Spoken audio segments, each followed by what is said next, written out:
Well, joining me now in studio is Chief Executive of Labour Law Management Consulting, Ivan Israelstam. Thank you very much for joining us here. My pleasure. Ivan, good evening. The million-dollar question, of course, is where to from here? In the short term, we're going to see the platinum producers offering something further. We will see AMCU accepting it eventually. I think fairly soon. I can't guess exactly when.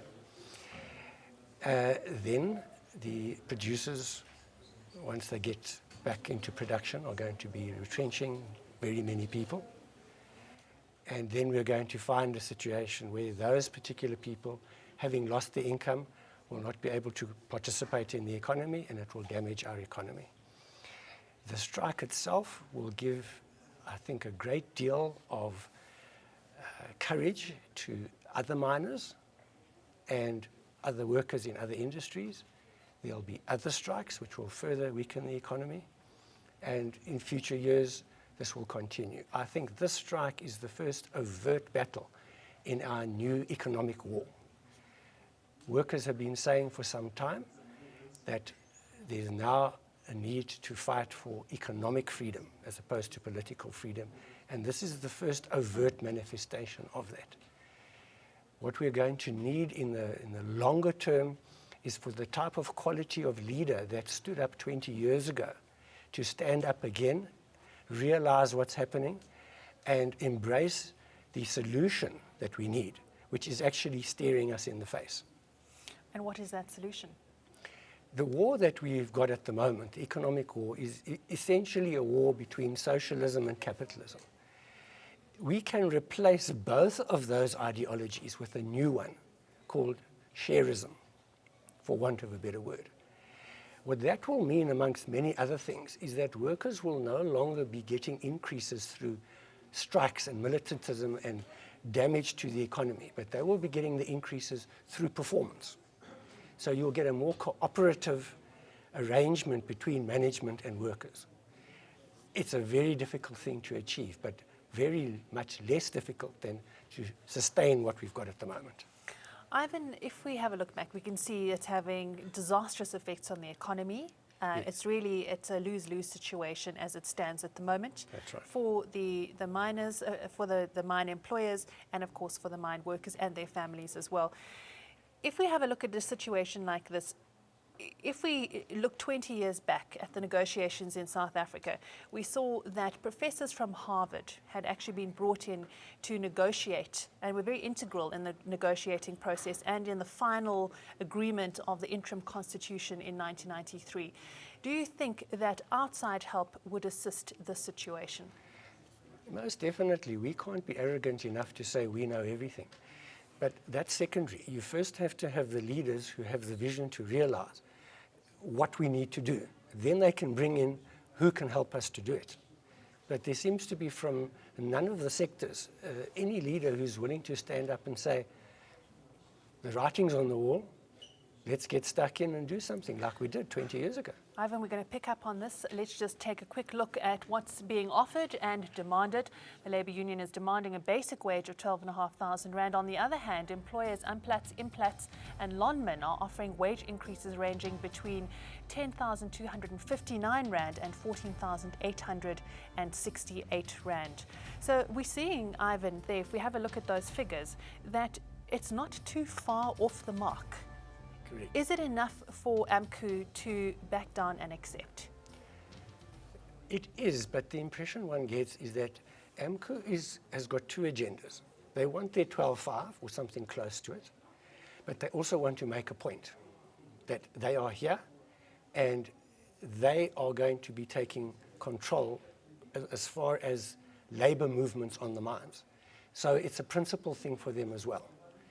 And the fact that they are close now means that the strike will end soon. But the consequences of the strike will be with us for many decades if we don't do something now. How could it have been dealt with differently? Could it have been dealt with differently right from the onset? Well,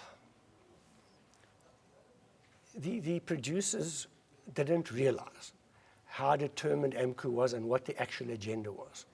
the broader agenda of making its mark. I don't think they fully appreciated that. So they expected the strike to be over in 2-3 weeks.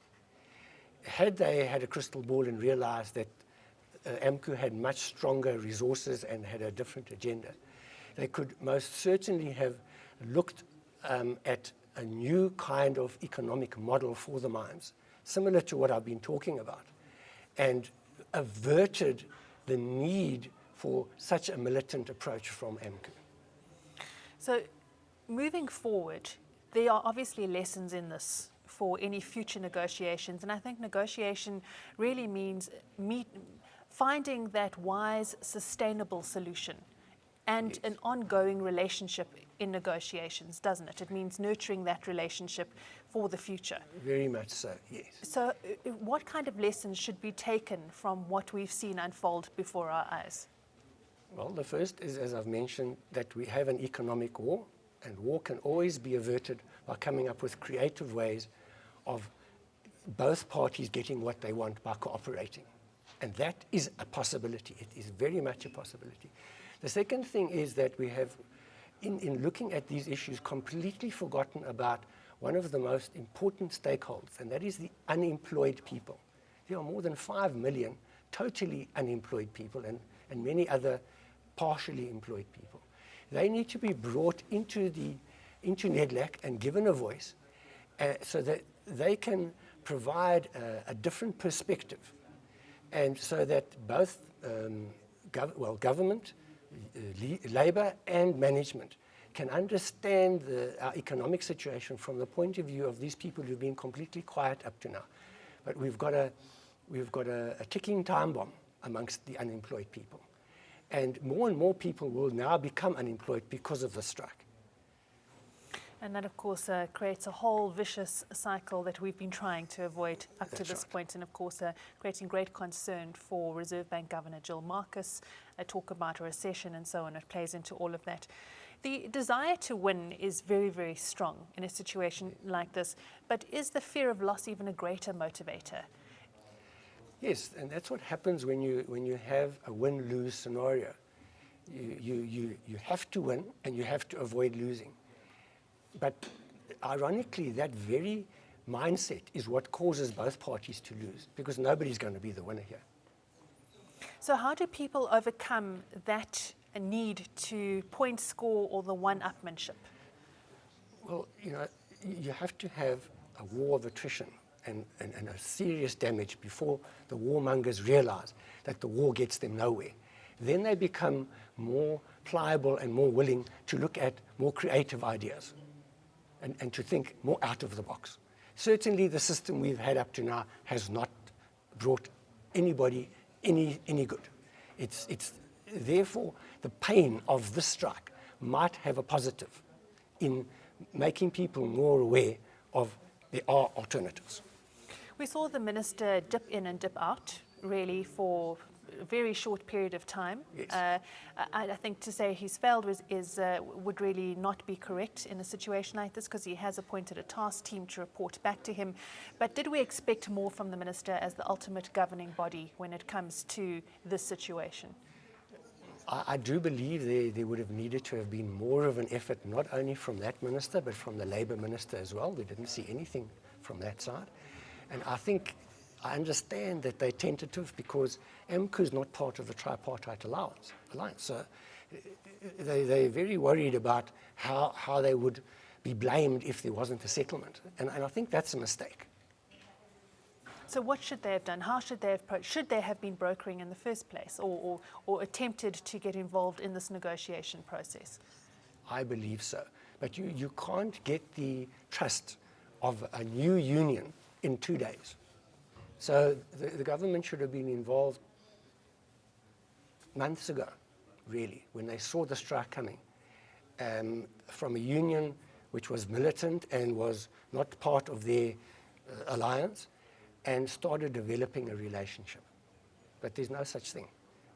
If anything, AMCU is seen as the enemy of government because it's the enemy of COSATU. We shouldn't be looking at things that way. Ivan, thank you very much for joining us here on ANN7 Prime. Great perspective and a very interesting insight My into pleasure. what's been happening with regards to the mining strike. That was Chief Executive of Labour Law Management Consulting, Ivan Israelstam.